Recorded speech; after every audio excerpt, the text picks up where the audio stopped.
Дали уставните суди кои укинуваат и поништуваат неуставни закони сами паднаа на испитот за неуставност, кога се во прашање нивните лични примања. Молку од Уставниот суд повеста, објавена од СДКМК, дека на 22 октомври си изгласале промена на деловникот со која и тие исто како и останатите судии во земјава ќе добиваат додатоци на плата до 35% за посебни услови за работа, за висок ризик и за доверливост.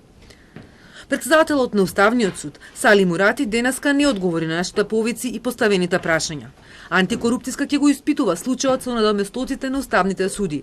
Но претседателката на комисијата вели, јасно е дека со деловник не се уредуваат прашања кои треба да се решат со закон. Факт е и дека во Уставот стои дека во деловникот, со деловникот на Уставниот суд се уредува начинот и постапувањето на Уставниот суд, што значи прашање дали вакви одредби треба да бидат дел од тој деловник.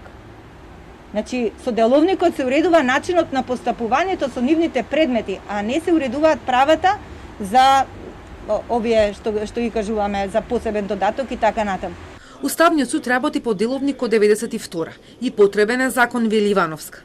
Од Министерството за правда пак не сакаат да го коментираат потегот на уставните судии преку деловник да се утврдуваат надоместоци на плата. Велат, Министерството нема ингеренции по ова прашање, Уставниот суд е самостоен и независен орган. Во минатото се разговараше со уставните судии за изедначување на материјалниот статус и се разгледуваа можности за уредување на ова прашање. Министерството за правда ја има согледано потребата за усогласување на материјалниот статус на судиите, а од оваа причина започнати се и консултации за изнаоѓање на решение, преку кое би се усогласиле коефициентите и материјалниот статус на сите чинители од правосудството. Неофицијално дел од уставните судии велат дека нивните плати се пониски од најголем дел од судиите во редовните судови. Највисоката плата која ја зема уставен судија според нив во моментот е 1300 евра и немаат други додатоци ниту привилегии. Ги коментира и неуспешните обиди преку Министерството низ годините да се дојде до законско решение. Сепак дел од уставните експерти со кои разговараше Телма велат дека уставните судии си преземале улога на собранија. Со деловник се уредуваат прашања од внатрешен организацијски карактер, а не финансиски прашања. Ако се решиле со деловник да одлучуваат за финансиски прашања, поврзани со нивните доходи, тоа е злоупотреба, велат нашите соговорници.